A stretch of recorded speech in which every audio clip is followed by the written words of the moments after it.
तरीही वाल्मिकी रामायणातील लक्ष्मण भैयाने विचारलेला पुढचा प्रश्न अत्यंत महत्वाचा प्रश्न आहे. लक्ष्मण भैयाने सांगितलं, रावण तू म्हणतोयस ते खरं आहे, पण लक्षात ठेव, अरे तू तर चुकीच्या मार्गावर होता आणि विभीषण तर योग्य मार्गावर होता. तेव्हा रावणाने दिलेलं उत्तर इथं बसलेल्या प्रत्येकानं आज काळजात करून घ्यावं, तरी आपला सप्ताह सफल असेल. रावणाने सांगितलं, लक्ष्मणा तू म्हणतोयस ते खरं आहे, पण लक्षात ठेव, भाऊ हा शब्द जर उलटा वाचला तो होतो उभा. जो कोणत्याही परिस्थितीमध्ये आपल्या भावाच्या पाठीमागे भक्कमपणे उभा असतो ना, तो म्हणजे भाऊ. जेव्हा जेव्हा कलियुगामध्ये दोन भावांमध्ये प्रेम दिसेल, समाज त्यांना राम लक्ष्मणांचीच उपमा देईल. पण ज्या दिवशी त्या घरात वितुष्ट आलं, तोच समाज म्हणेल घर का भेदी लंका ढाये, विभीषणाचंच नाव येईल. आणि आज आपण कलियुग मृत्यूलोक 2022-2023 पाहतोय. हे सगळ्यात मोठं वास्तव आहे. चला आता आपण रामायणामधून आपल्या तालुक्यात येऊयात. बांध करून बंगला बांधला, एक तरी माणूस सापडेल. बांध करून गाड्या घेतल्या, एक तरी माणूस सापडेल. बांध करून आपल्याने आपल्या मुलांचं आयुष्य घडवलं, एक तरी माणूस सापडेल. आजूबाजूला तुम्ही आज बारकाईने नजर टाका. ज्यांनी गाड्या घेतल्या, ज्यांनी आपल्या मुलांचं आयुष्य घडवलं, ज्यांनी खऱ्या अर्थानं जमिनी घेतल्या, त्यांनी फुटभर बांध करण्याकडे कधी लक्षच दिलं नाही. आणि ज्यांनी बांध करण्यात आपलं उभं आयुष्य घालवलंय, त्यांनी स्वतःच्या आयुष्याची तर माती केली, पण न कळत्या वयातल्या आमच्या छोट्या छोट्या लेकरांनाही पोलीस स्टेशनची पायरी चढायला लावून आमची पुढची एक पिढी बर्बाद केली. हे सगळ्यात मोठं वास्तव आहे, सगळ्यात मोठं. हात जोडून तुम्हाला आज एक विनंती करून जातो, बरं तुम्ही कितीही बांध करो आणि कितीही जरी बांध कोरले, तर आज मला तुम्हीच उत्तर द्या. ग्रामपंचायतीमधील आपल्याकडं ग्रामपंचायतीमधील तलाठी भाऊसाहेबांच्या खोलीतील कपाटातील सातबारे कधी बदलणार आहेत का, आणि त्याचं खराब्याचं क्षेत्र कधी वाढणार आहे का, याचा विचार करा. अरे आमच्या हजारो पिढ्या आल्या, या बांधांवर बसल्या, एका ताटात जेवल्या, तिथं भांडल्याही आणि शेवटी त्याच मातीत मिसळून गेल्यात. तुम्ही मी काय अमरपट्टा घेऊन आलो? एक दिवस जर आम्हाला त्याच मातीत जायचं असेल तर कोणता अहंकार आमच्या अंतकरणात निर्माण झालाय याचा विचार करावा लागेल. इथं बसलेल्या माझ्या सगळ्या तरुण मित्रांना विनंती आहे, महाराज माझं कीर्तन तुम्हाला पटलं नाही, हात जोडून सांगतो, मरेपर्यंत मला तुमच्या गावात कधी बोलू नका. पण आज तुमचा भाऊ आणि तुमचा मित्र म्हणून तुमच्या सगळ्यांच्या पायावर डोकं टेकून आजच्या कीर्तनातली पहिली विनंती करतो. खऱ्या अर्थाने ही जी वयस्कर पिढी पाहताय ना, ही फक्त घरात 2 वेळचं जेवायला मिळावं म्हणून बोलून दाखवत नाही. पण हीच वयस्कर पिढी संध्याकाळी तुम्ही सगळे झोपल्यानंतर रात्रीच्या 12 वाजता डोक्याखालची उशी आज तोंडात घालतायत आणि हमसून रडतायत का? तुमच्या माझ्या माय बापाचं जीवन कत्र आठवून पहा. अरे तुमचा माझा बाप वयाच्या 20 वर्षापर्यंत आपल्या कुटुंबासाठी जगत राहिला, बहिणींच्या लग्नाची कर्ज फेडत राहिला. वयाच्या 21व्या वर्षी त्याचं लग्न झालं, 1 वर्ष सुखाचा प्रपंच झाला आणि तुमचा माझा जन्म झाला. ज्या दिवशी तुमचा माझा जन्म झाला ना, त्या दिवशी या बाईनं बाई पण सोडून आई पण स्वीकारलं आणि तुमचा माझा बाप उभा आयुष्य तुमच्या माझ्यासाठी जळत राहिला. अरे उतारवय आलं, पण खऱ्या अर्थानं तो आपल्या लेकरांचाच विचार करत राहिला. शेवटी गुडघ्यांची कुरकुर सुरू झाली आणि आता मात्र त्यांना एकमेकांच्या आधाराची गरज वाटू लागली. मात्र त्याच वेळेस काहीच न पिकणाऱ्या गुंठावर बांधासाठी 2 रक्ताच्या भावांमध्ये वितुष्ट आलं. जशी आम्ही 7 बाऱ्याची फाळणी केली, जशी आम्ही जमिनीच्या बांधाची फाळणी केली, तशी आज आम्ही आम्हाला जन्म देणाऱ्या माय बापांची सुद्धा फाळणी केली. आज आई एकाकडं आणि तो बाप एकाकडे राहत असेल आणि ती माऊली त्या बापाकडे पाहून 3 वर्ष लवकर मरत असेल आणि तो बाप त्या माऊलीकडे पाहून 2 वर्ष लवकर प्राण सोडत असेल, तर आम्ही कितीही तीर्थयात्रा केल्या आणि कितीही भगवंताची पूजा केली, आम्हाला स्वर्गात काही नरकात तरी जागा मिळेल का, याचा मात्र आजच्या दिवशी नक्की विचार करा, नक्की विचार करा. म्हणून हात जोडून तुम्हाला विनंती करतो, खऱ्या अर्थानं आज या नवीन वर्षामध्ये आपण पदार्पण करत असताना इंग्रजी वर्षानुसार, हे आपलं वर्ष नाही पण इंग्रजी वर्षानुसार का होईना, पण नवीन सूर्योदय पाहत असताना कमीत कमी भावाभावांमधले वाद जरी या निमित्तानं आम्ही संपवण्याचा प्रयत्न केला. भले तुमची घरं 2 असतील, भले तुमचे 7 बारे 2 असतील, भले तुमच्या घरातल्या चुली 2 झाल्या असतील, पण आज जर आम्ही या बसल्या जागेवर शपथ घेतली की आम्ही मनानं कधी एकमेकांपासून दूर होणार नाही, तरी आपला उभा सप्ताह सफल झाल्याशिवाय राहणार नाही. हे सगळ्यात मोठं वास्तव आहे. विठ्ठल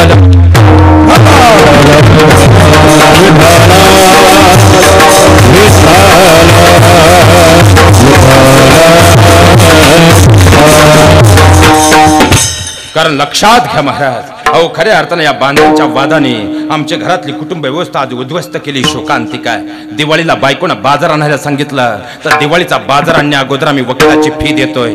मुलांच्या शिक्षणासाठी डिग्रीला पैसे भरायचे सोडून आम्ही वकिलाच्या माथी खऱ्या अर्थानं फी मारतोय. पण त्यातून आम्ही साध्य काय करतोय?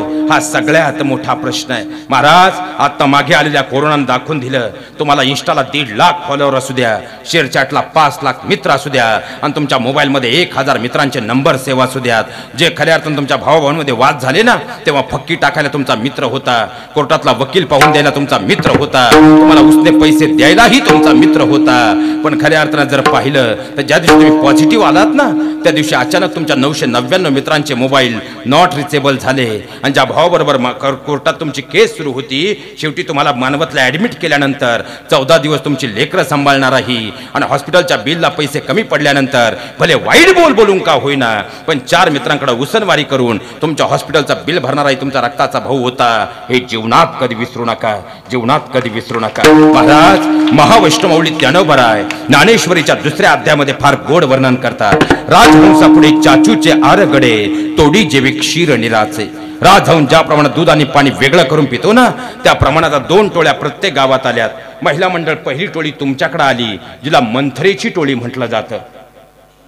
मला सांगा, रामराज्यात किती मंथरा होत्या? एकच मंत्रा होती. देवाच्या नगरीत एक मंत्रा होती, पण तिनं अयोध्येचं स्मशान केलं. आणि आता प्रत्येक वस्तीवर 5-5 मंथरा आहेत, ज्या तुम्हाला रोज पावलावर भेटतायत. तुमच्या सासूबद्दल, तुमच्या सुनेबद्दल तुमच्या मनात विष पेरतायत. पण अशा मंथरांचं ऐकून खऱ्या अर्थानं जिथं आपले 7 पिढ्या जाणार आहे, त्या कुटुंबाचा खऱ्या अर्थानं सासरचा विचार करायचा, की अशा मंथरांचं ऐकून आपल्या आयुष्याची माती करायची. माझ्या बहिणींनो, याचा नक्की विचार करा. आणि 2री टोळी पुरुष मंडळी तुमच्याकडे आली, गावकीन भावकी. ही टोळी तर डबल डेंजर राहते. ही 5 रुपयाच्या तोही अमृतुल्य आल्यापासून 10 झाला आता. त्या 10 रुपयाच्या कटिंगच्या मध्ये एकच ठरवते, कोणत्या भावात भांडणं लावून द्यायची. ही टोळी तुम्हाला पावलावर भेटेल. अंतकरणातलं विष कावळ्याच्या चोचीप्रमाणे तुमच्या अंतकरणात उतरवण्याचा प्रयत्न करेल. पण अशांचं ऐकून आपलं खऱ्या अर्थानं घर उद्ध्वस्त करायचं, की यांना उंबऱ्याच्या बाहेर ठेवून आपल्या उंबऱ्याच्या आतल्या घराचा स्वर्ग करायचा, याचा मात्र नक्की विचार करा. कारण जर तुमच्या घराचा तुम्ही स्वर्ग केला, तर या देहाचं मंदिर होईल. आणि हनुमंतराय फक्त मंदिरात राहतात, ते खऱ्या अर्थानं या मंदिरामध्ये अवतीर्ण होतील. त्या दिवशी आमच्या घराचंच मंदिर होईल, आणि परमार्थाची मूळ व्याख्या स्पष्ट होईल. त्यासाठी सुरुवात आमच्या घरापासून व्हायला हवी, हे मात्र लक्षात घ्या. विठ्ठल.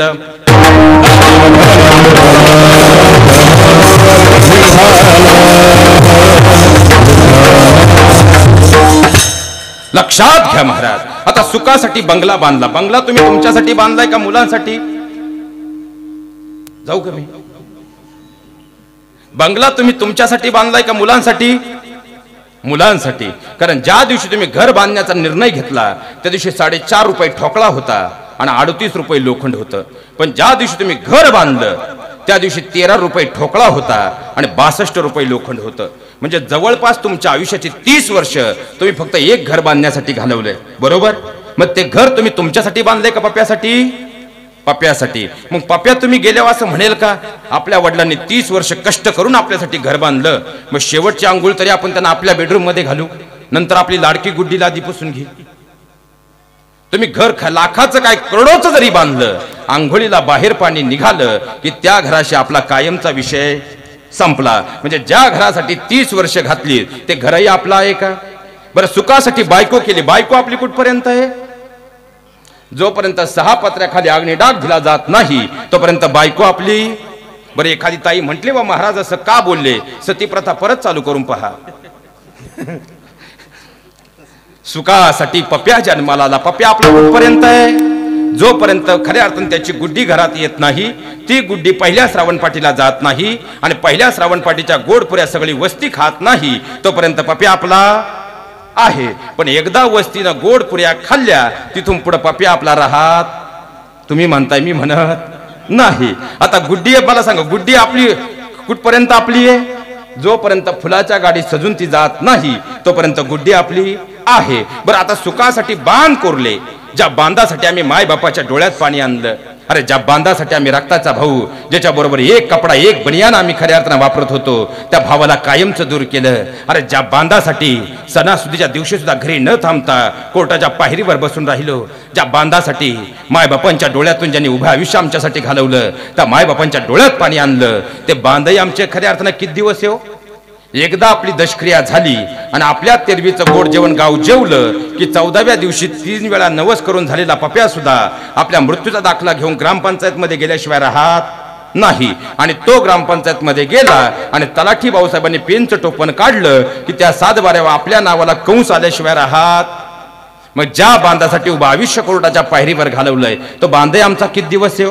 मोजून 14 दिवस आहे. म्हणजे ज्या प्रपंचात आम्ही तल्लीन आहोत तो शेवटी नाशवंतच आहे. पण इथून पुढे 84 लक्ष योनीचा जो प्रवास आहे तो प्रवास खंडित करून एकमेव विसावा मिळवण्याचं जर साधन या नश्वर देहाचं कोणतं असेल तर ते एकमेव साधन म्हणजे भगवान परमात्मा ईश्वर आहे. आणि तो जर या मृत्यू लोकात आपण आपलासा केला तर तुकोबराय सांगतात अंतपार सुखाची प्राप्ती आहे. अभंगाचं प्रथम चरण. आपुला तो एक देव करुणी आपुला तो एक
मागे जीसीपी आला का? मागे एकदा जोरदार करून टाळ्या होऊन जाऊ द्यात महाराज. कारण खऱ्या अर्थानं आपलं भाग्य आहे का आपल्या सप्ताला ही मंडळी येत महाराज.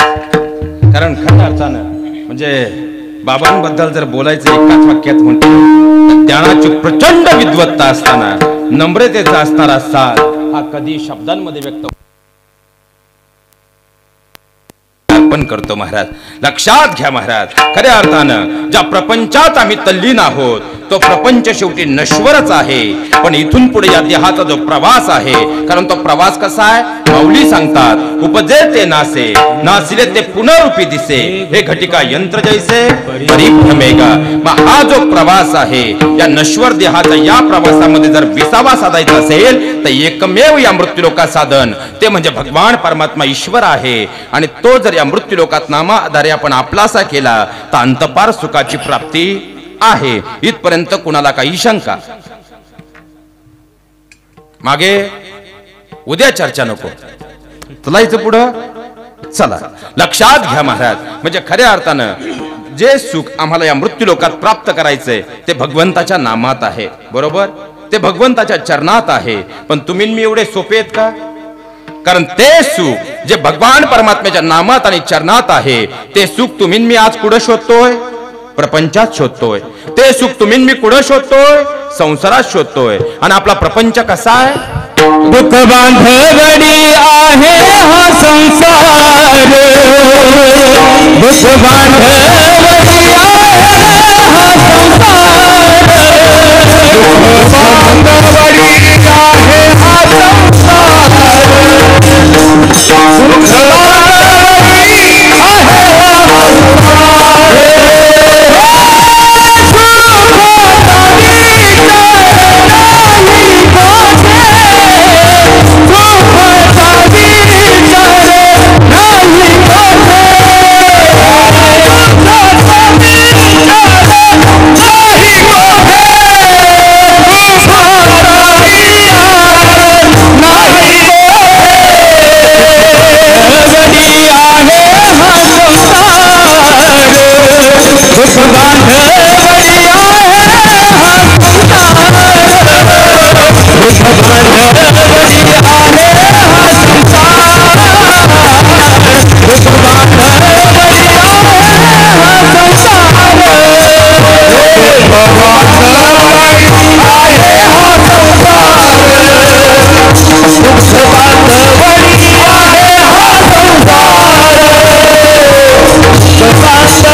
सवय लागली.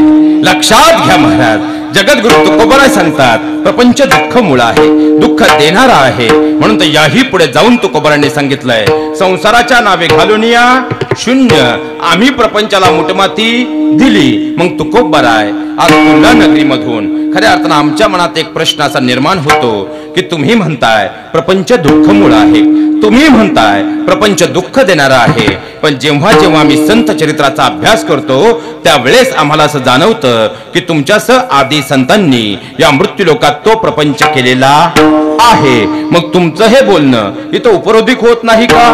लक्षात घ्या महाराज, याला उत्तर देताना तुकोबराय शास्त्राचा आधार घेतात, कारण अध्यात्मशास्त्रा आधारे या मृत्यू लोकामध्ये प्रपंचाचेही दोन प्रकार पडतात. प्रपंचाच्या मुळी असे दोन अंग, एक सकाम दूजा निष्काम. प्रपंचाचेही दोन प्रकार आहेत, एक म्हणजे सकाम प्रपंच आणि दुसरा म्हणजे निष्काम प्रपंच. सकाम प्रपंच या शब्दाचा अर्थ आहे स्वतःच्या स्वार्थासाठी केलेलं कर्म किंवा केलेला प्रपंच, आणि निष्काम प्रपंच या शब्दाचा अर्थ आहे स्वतःच्या स्वार्थाविरहित केलेलं कर्म किंवा केलेला प्रपंच. आपला प्रपंच, आपला पप्या, आपली गुड्डी आणि आपल्या बायकोच्या पुढे जात नाही. म्हणून 10 किलो साखर, 10 किलो तांदूळ आणि 15 किलो गहू रेशन कार्ड सोडून आपलं नाव कुठंच आढळत नाही. पण संतांनी केला, महापुरुषांनी केला, तो जगाचा प्रपंच होता म्हणून त्यांची नावं इतिहासात आहे. अहो, प्रपंच केला दामोजी सेठनं म्हणून तर नामदेवरायांसारखा पुत्र घडवला. प्रपंच केला खऱ्या अर्थानं माझे विठ्ठलपंत आणि रुक्मिणी मातेनं म्हणून तर ही वेदांचा ज्ञाता असणारे ज्ञानोबराय घडले मायबाप. अहो, प्रपंच केला माझे कनकाई मौल्याने बोल्लोबांनी म्हणून तर 5वा वेद निर्माण करणारे तुकोबराय घडले मायबाप. आणि प्रपंच केला माँसाहेब जिजाऊ आणि शहाजीराजांनी म्हणून तर खऱ्या अर्थानं लोक कल्याणकारी स्वराज्य निर्माण करणारे शिवराय घडले मायबाप.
लक्षात घ्या महाराज.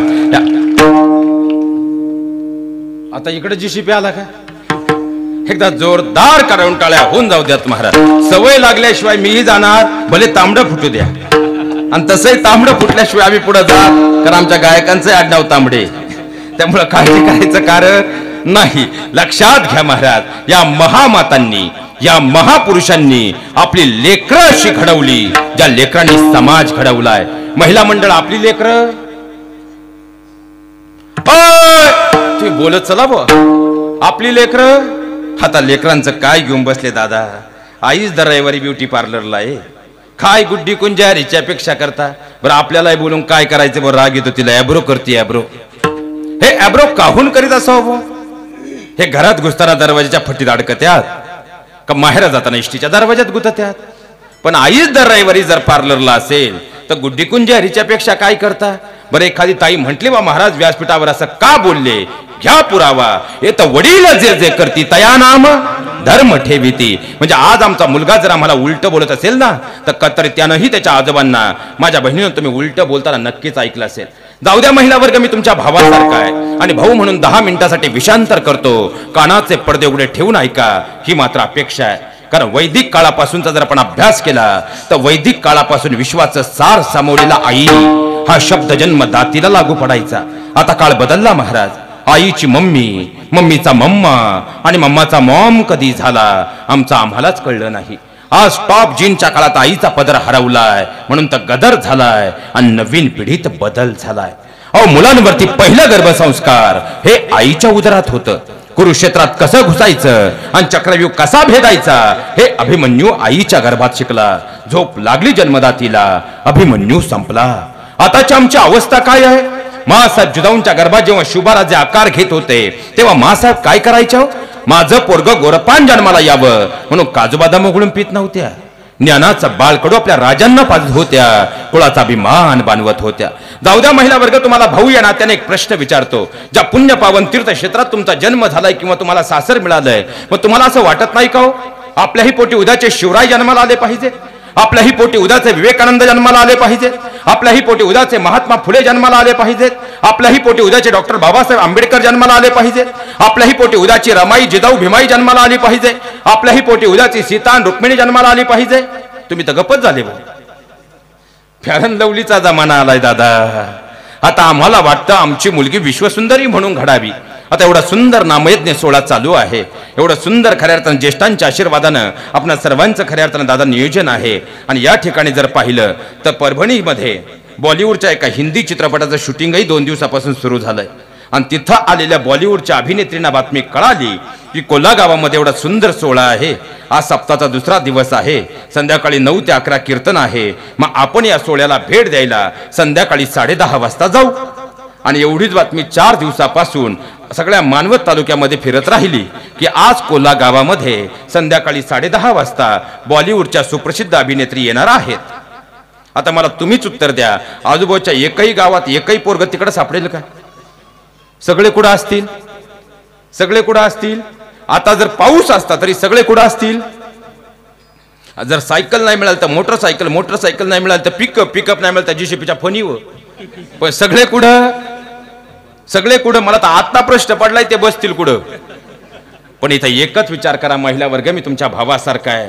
ज्यावेळी याच अभिनेत्री समोरून येत असेल ना, कोणीतरी शिट्ट्या वाजवत असेल, कुणी काहीतरी गलिच्छ कमेंट पास करत असेल आणि कुणातरी विक्षिप्त वासनांद नजर त्यांच्या शरीरावर फिरत असेल, मग आम्हाला वाटतं आमच्या मुलींकडे समाजाने त्या नजरेनं पाहावं.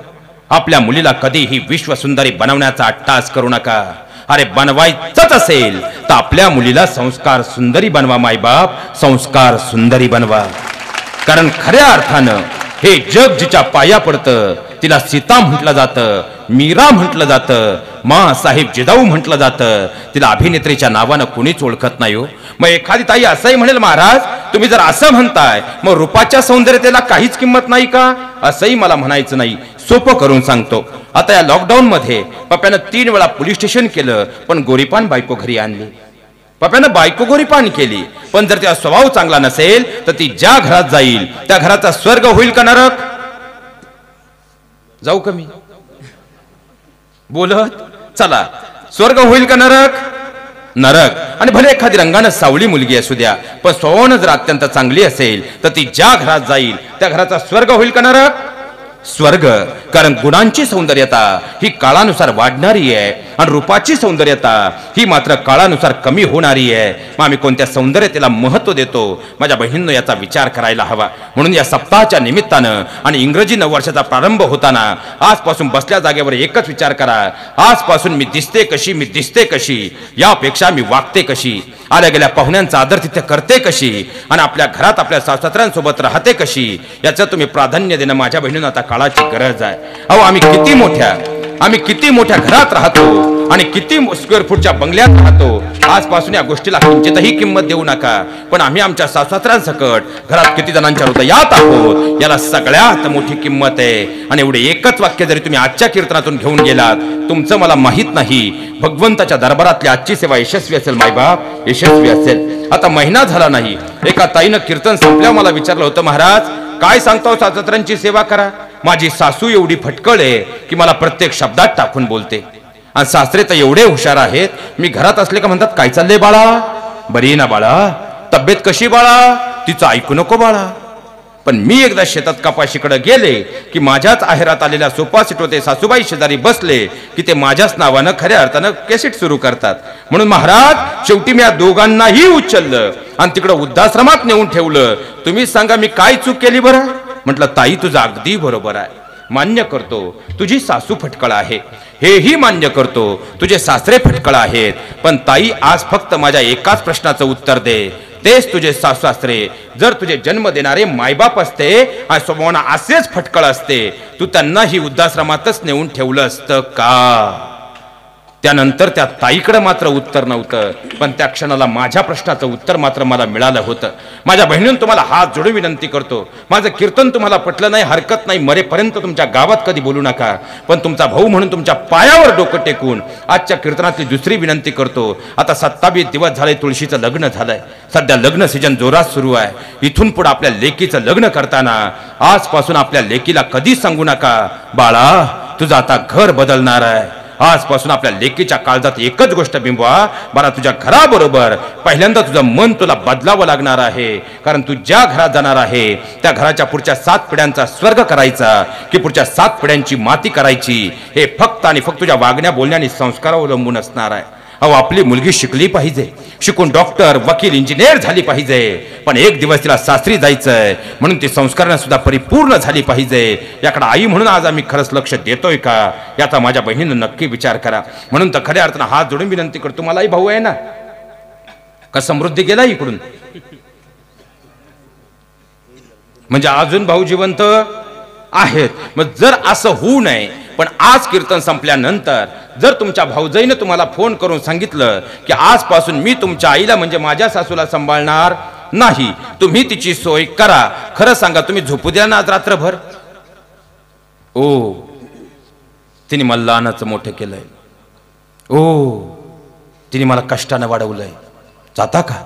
शुक शुक जाता?